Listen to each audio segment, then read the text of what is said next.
Hi there! Welcome to Pallet University and the next episode in our Real Biologist Reacts series, reacting to the Pokemon in Real Life art by Joshua Dunlop.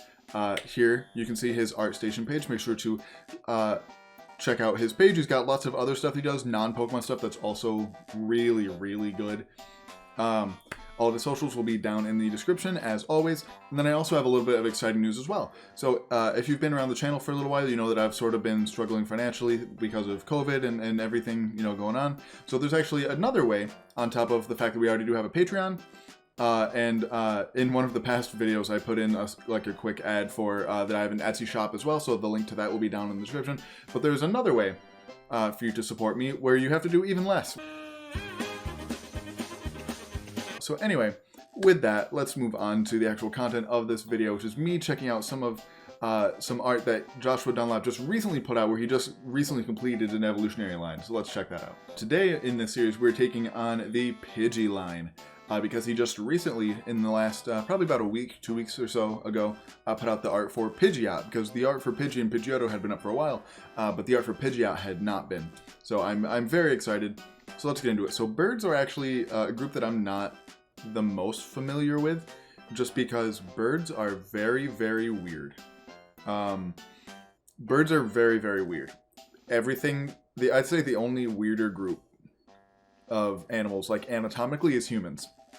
Humans are very bizarre anatomically, but when it comes, besides humans, it's probably like hands down birds, just because everything that they do is just strange.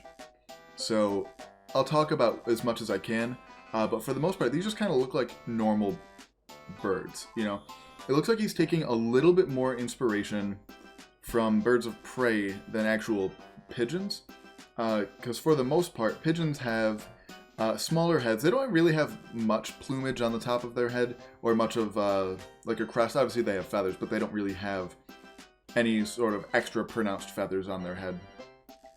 But the eyes are what gives it away for me, that this isn't really super pigeon based. So pigeons have very beady eyes, so their pupils make up basically all of their eye. Whereas this looks a lot more, I don't know, a lot more like active, I guess is the word. That's not quite the word that I want to use, but it's the only word that I can think of at the moment. But yeah, it just looks much more like a bird of prey. The beak as well also strikes me a lot as a bird of prey, especially that it has like a little hook at the end. So pigeons definitely do not have this. The only birds that really do that are birds that need to either like tear things, such as birds of prey, or also like parrots, because they use it to open things like nuts and things like that. The feathers on this look like incredible. So let's zoom out a little bit. So the feathers look very blurred for like the wings, which makes sense because like it's like a motion shot, But for the rest of the body, the feathers look absolutely beautiful, and this is very much what they would look like. The feathers on the wings are very different than the feathers on like the rest of the body. Yeah, the feathers on like the body of a bird are very different than the ones on the wings or on the tail. So the ones on the body are basically just, at this point, mostly to reduce drag, but also they don't need them to fly. If a bird was featherless, except for its wings and tail, it would still be able to fly. These are mostly for like insulation, protection from the wind, and also, like I said, to like reduce wind resistance. But then around the head, you get sort of these crests that are mostly used for like emote, really, because that is not aerodynamic at all. If it wanted to be as aerodynamic as possible, it would just have these be as small and like the same as the rest of the feathers around it, but it doesn't. So these are definitely feathers that are used for communicating with like other Pidgey, or even it could probably like fluff them up and make itself look bigger to a predator. Let's see what else. So these are the only sort of flight feathers that you get to see. So birds actually have as I sort of like alluded to, many kinds of feathers, including even different kinds of flight feathers. So they have 3 main ones. I guess technically 4. So there's these tail feathers, which attach directly to a bone, sort of what is left of their tail, which is now called the Pygostyle. And they can sort of be moved independently, and they're sort of used as like a rudder. So that's what the tail feathers are used for. But they are structured not the same, but similarly to like the flight feathers on the wing, in that they're asymmetrical, which is a big indicator. That's sort of how we can tell with like fossil feathers whether they were used for flight, is that they're very asymmetrical. As you can see sort of on this one right here, the vein is...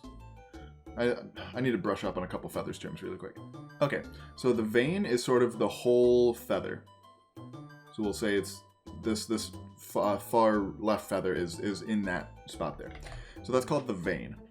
The sort of stiff part in the middle here, that is called the rachis. And in flight feathers on birds, the rachis is, one side of the vein is a lot, wider than the other side of the vein. So it's basically that just creates differential lift on it basically. So we can sort of use that in the fossil record to, if we find some feathers, we can say, okay, was this used for flight, or was it possibly used for something else? So if you ever see a feather and it's symmetrical, that's not really used for flight. That's probably somewhere from somewhere on the rest of the body. So the other kinds of feathers, they're called primaries and secondary flight feathers. It's a little tough to see because the wing is not in all of the picture. Actually, I'll move on to, because you can see them much better in later pictures in like Pidgeotto and Pidgeot. So I'll talk about them more there. Let's see, is there anything else that I want to talk about with Pidgey? Not really. It's got a very standard sort of bird foot, although this looks sort of like a hybrid almost between like a perching bird foot as well as like a bird of prey foot. So there are lots of different kinds of bird feet. There's what you see here where it's 3 in the front and then the one in the back, which is called the Hallux. There's what woodpeckers do, where they take like this one right here. So they basically lose the pinky.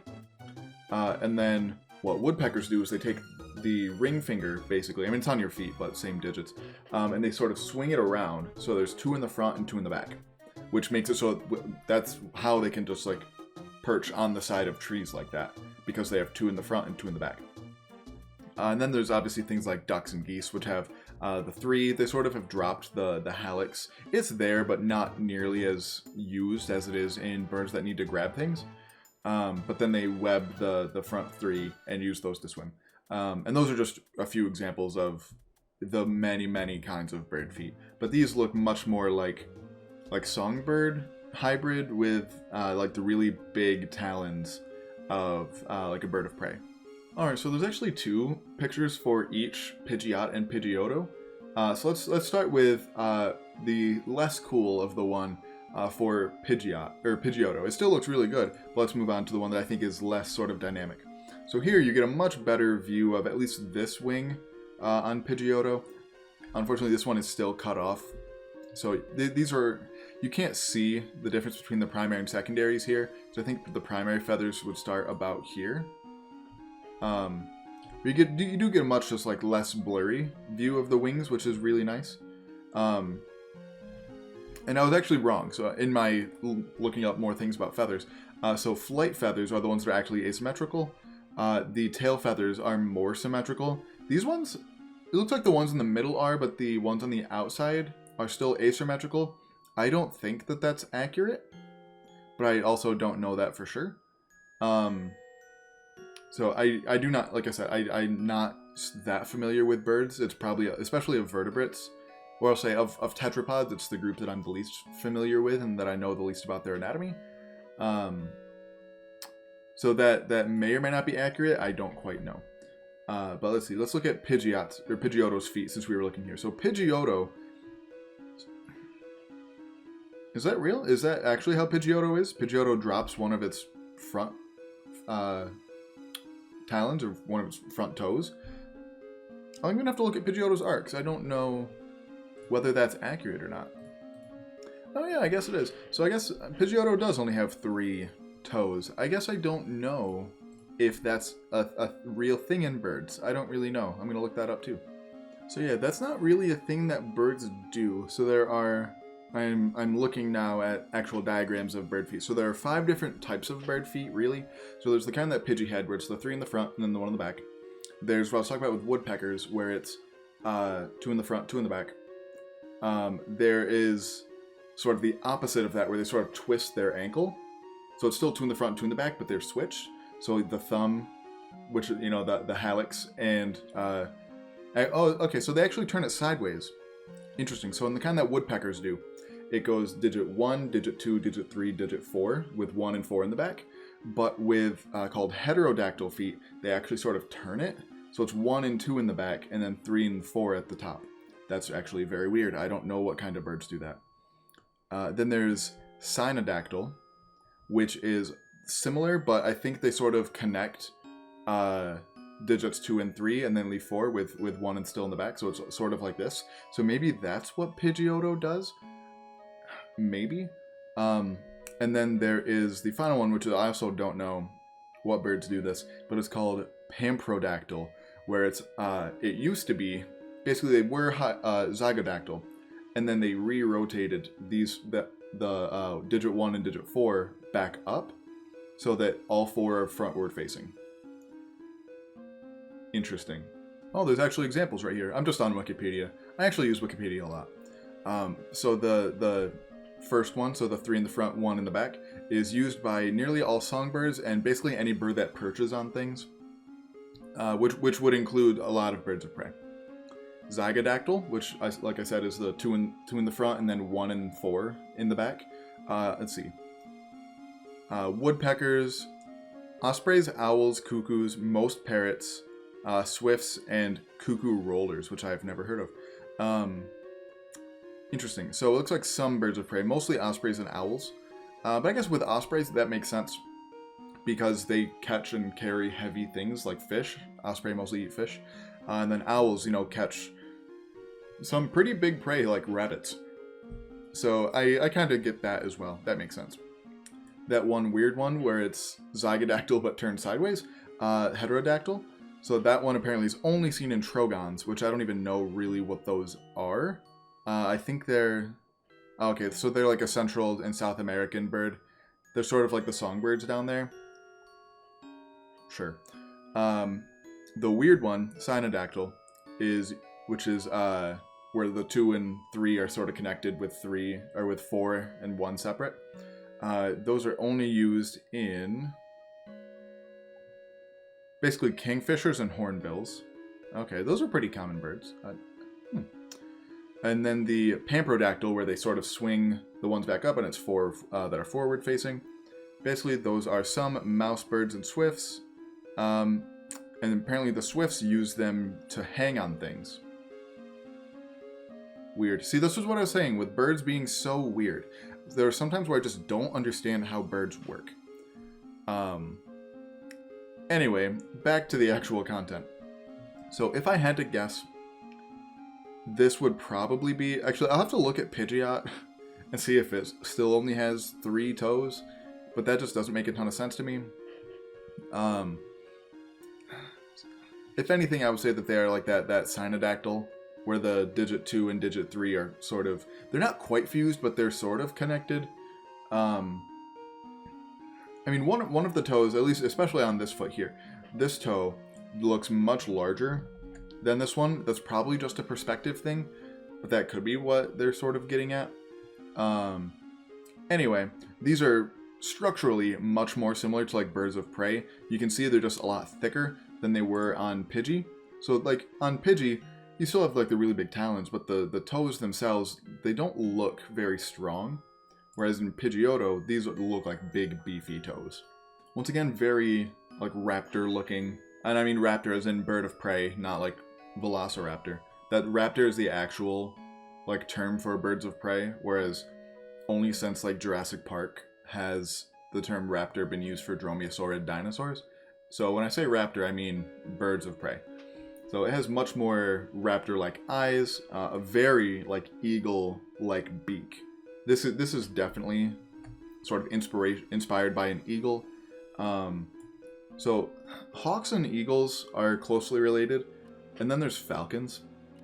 And ideally, I'll probably talk about this again if Joshua Dunlop decides to do like Talonflame. Falcons, you know, there are birds of prey, but they just function so extremely different than do eagles and hawks, which are basically just like bigger. Like eagles and hawks are just like size variations of the same kind of bird, whereas falcons are so different. So if you see a bird like soaring with its wings out, you know, that's either an eagle, a hawk, or a vulture, depending on where you live. But so that will never be a falcon. What falcons do is falcons kill other birds, whereas hawks and eagles usually, I mean, they will eat other birds, but hawks and eagles generally will eat things like rabbits. You know, for example, like bald eagles eat a lot of fish, but they'll also eat things like rabbits and snakes. But like I said, falcons eat other birds. So they have to be fast enough to chase down other birds. So what they do is they sort of wait, and they wait in a tree or something until they see a target. And then they sort of get above that target and dive down, and they just ball up their foot, and they just punch them. And so the fastest animal on the planet is the peregrine falcon, which can, you know, in a dive go like 200 miles an hour. And then they just punch break the skulls with punching of other birds. And then they eat the other birds. So, fun biology lesson there for you. Anyway, this is actually very much a eagle or hawk beak. Falcons have this extra like little tooth thing. Right here, it's not an actual tooth, it's just like an extra point on the beak. So I have like the final point, and then they have another one sort of roughly where like a canine tooth would be. But it is not a tooth. Birds don't have teeth.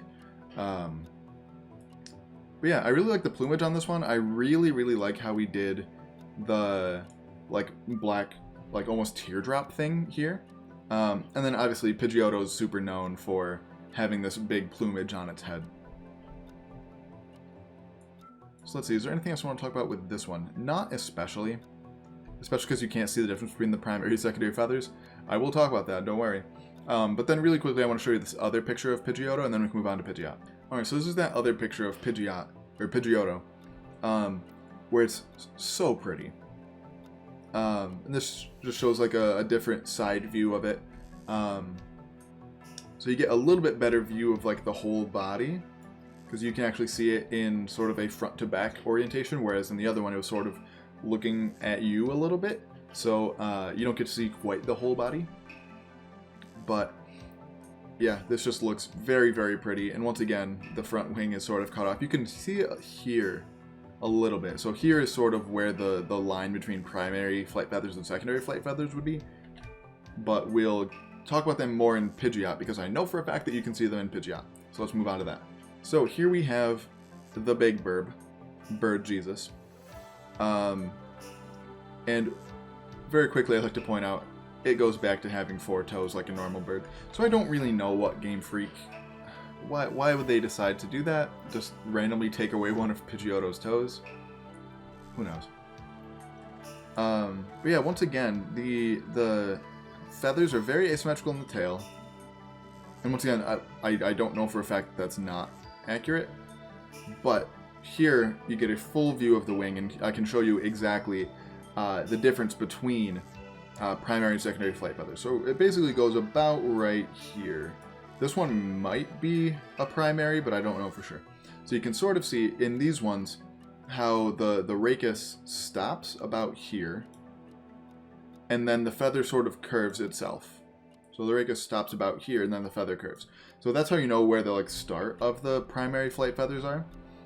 But they do very different things. So the secondary flight feathers, you know, these ones back here, are the ones that actually provide lift. So it takes, there's like a greater distance for air to go over than to go under. So it creates like a pressure difference. So there's less pressure above than there is below, which causes things to move upward. That's why plane wings are like kind of domed and then tapering at the top, and then very flat at the bottom.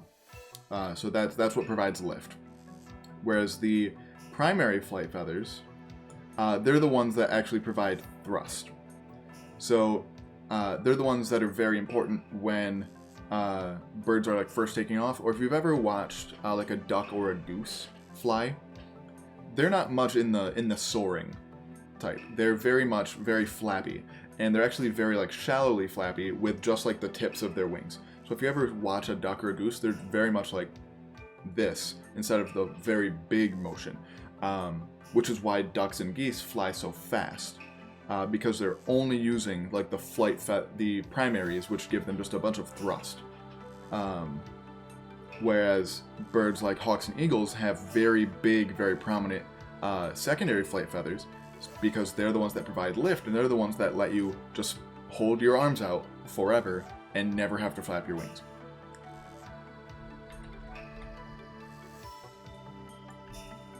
Been waiting all video to give you that little lesson, and there it is. So, once again, this has got to be some kind of... So, birds, obviously, you know, the best example is like a peacock, which I'm actually kind of surprised there's not like a peacock Pokemon. But, the birds are very well known for having pretty extreme sexual dimorphism, which just means that males and females look different, whether it's things like just being different size, or in the case of a lot of birds, having very different feathers. So I don't know. Is Pidgeot sexually dimorphic? I'm gonna look that up too. So no, as it turns out, Pidgeot is not sexually dimorphic, which means that this is probably... I'm sure there's very subtle variations from like individual to individual. So it's probably like interspecies recognition, so being able to tell, oh hey, that's my friend Larry, instead of my friend Gary. I don't know. But it's either that or just to make itself look bigger, but as we'll see, and you can probably see from this picture right here, Pidgeot is depicted as extremely large by Joshua Dunlop, even though in reality it's only about 3 feet tall, I think. Am I making that up? I'm going to look that up too.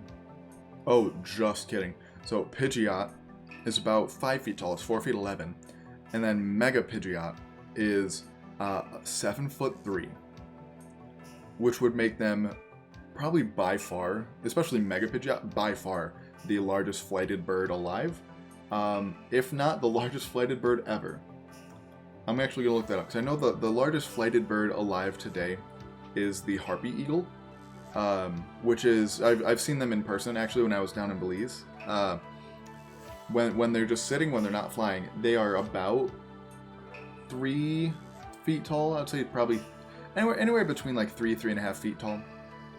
And I'm almost certain that's the largest flighted bird alive today. But the largest flighted bird ever was considerably larger. It's called the Haast's eagle. So I'm going to look up how large those were, because I don't know that off the top of my head. Okay, so I take that back. So depending on how you measure it, because when you talk about size, sometimes people talk about like weight, or sometimes just like actual physical size. The largest flighted bird is either the wild turkey, because they don't fly much, but they are technically flighted. But they weigh, on average, 13.5 pounds, and at maximum 39 pounds. But what I would consider like a like actually flighted bird would be the mute swan, is the next largest, and they weigh on average about 11.87 pounds and up to 23 pounds. So that's sort of the benchmark. So 23 pounds tops is the largest flighted bird today, whereas normal Pidgeot weighs 39 pounds, so at the top range of a turkey. Granted, it is much like taller than a turkey, so like it is less dense, so I could believe that it would probably still be able to fly. Well, let's see, compared to the largest birds ever, let's see. But the largest flighted bird that we've ever been able to find, let's see, when did you live, number 1? So the largest flighted bird ever lived back in the late Miocene, so about 10-ish million years ago, was, it's called Argentavis magnificens and lived down in South America. And it weighed roughly, at a wingspan of 16 to 20 feet, a length of up to 4.1 feet, a height on the ground of 4.9 to 6.6 feet. So that's about Pidgeotto range. A little larger on average than Pidgeotto range. And a body weight of about 157 pounds. So, when we know for a fact that it could fly. So Pidgeot definitely could fly. Mechanically, Pidgeot can fly. So that's something that's weird to look at with a lot of birds in different video games is like, okay, you seem to be way too heavy for a bird your size. But Pidgeot actually passes that test, so good job, Pidgeot. But when we get to Joshua's depiction here of a size comparison with a human, that looks a little large. So Pidgeot is supposed to be 4'11". I'm guessing that's when it's standing on the ground. This looks like it would be about 6 feet tall. If we're assuming, I think women, like the average height for women in the United States is like 5'8". I want to say that might be a little tall, but we'll say that she's 5'8". This Pidgeot definitely looks taller than her. So let's see how many. We'll just do it by pixels. We'll go from here to about there. So that is 518 pixels. Whereas for her,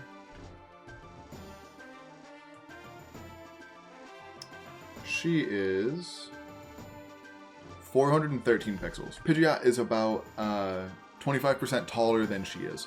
So if 5'8" is what, 5.75 feet. So this bird, this Pidgeot, is probably over 6 feet easily. Probably closer to 7 feet. So that 6.6 feet is probably not that far off from the Argentavis magnificens. Yeah, so probably about 2 meters tall, this Pidgeot, which is crazy. So that's probably would give the largest flighted bird that we are aware of that has ever lived. That'd give it a run for its money. All right, so that's going to wrap up this episode. Thank you so much for letting me teach you about birds and actually encouraging me to teach myself some things about birds. Make sure to let me know which one of these three was your favorite. I personally think Pidgeotto of the line to me just looks the coolest anyway. But just seeing Pidgeot that large next to a person is just like super cool to me. So let me know which of these three was your favorite down below. Make sure to follow me on Twitter at Pallet_U to keep up on all things Pokemon science. And if you feel like supporting us in this way, we do also have a Patreon, like I mentioned at the beginning. The link to that will be down below. And as always, there's a time and place for everything.